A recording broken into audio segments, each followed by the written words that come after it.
Matthew 17. After 6 days, Jesus took with him Peter, James, and John, the brother of James, and led them up a high mountain by themselves. There he was transfigured before them. His face shone like the sun, and his clothes became as white as the light. Just then there appeared before them Moses and Elijah talking with Jesus. Peter said to Jesus, "Lord, it is good for us to be here. If you wish, I will put up 3 shelters, one for you, one for Moses, and one for Elijah." While he was still speaking, a bright cloud covered them, and a voice from the cloud said, "This is my Son, whom I love. With him I am well pleased. Listen to him." When the disciples heard this, they fell face down to the ground, terrified. But Jesus came and touched them. "Get up," he said. "Don't be afraid." When they looked up, they saw no one except Jesus. As they were coming down the mountain, Jesus instructed them, "Don't tell anyone what you've seen until the Son of Man has been raised from the dead."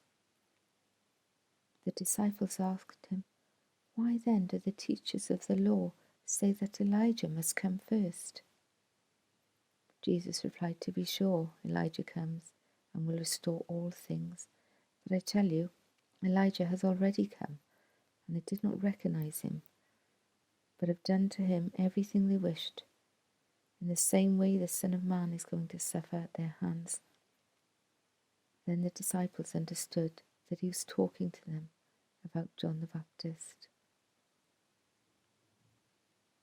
When they came to the crowd, a man approached Jesus and knelt before him.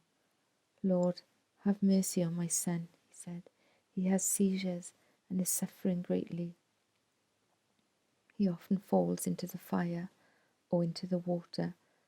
I brought him to your disciples, but they could not heal him." "You unbelieving and perverse generation," Jesus replied, "how long shall I stay with you? How long shall I put up with you? Bring the boy here to me." Jesus rebuked the demon, and it came out of the boy, and he was healed at that moment. Then the disciples came to Jesus in private and asked, "Why couldn't we drive it out?" He replied, "Because you have so little faith. Truly I tell you, if you have faith as small as a mustard seed, you can say to this mountain, 'Move from here to there,' and it will move. Nothing will be impossible for you." When they came together in Galilee, he said to them, "The Son of Man is going to be delivered into the hands of men. They will kill him, and on the 3rd day he will be raised to life." And the disciples were filled with grief.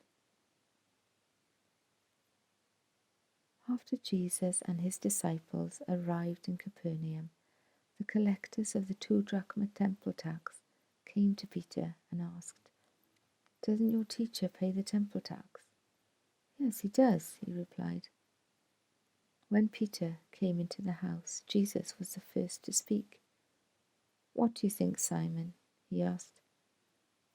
"From whom do the kings of the earth collect duty and taxes? From their own children, or from others?"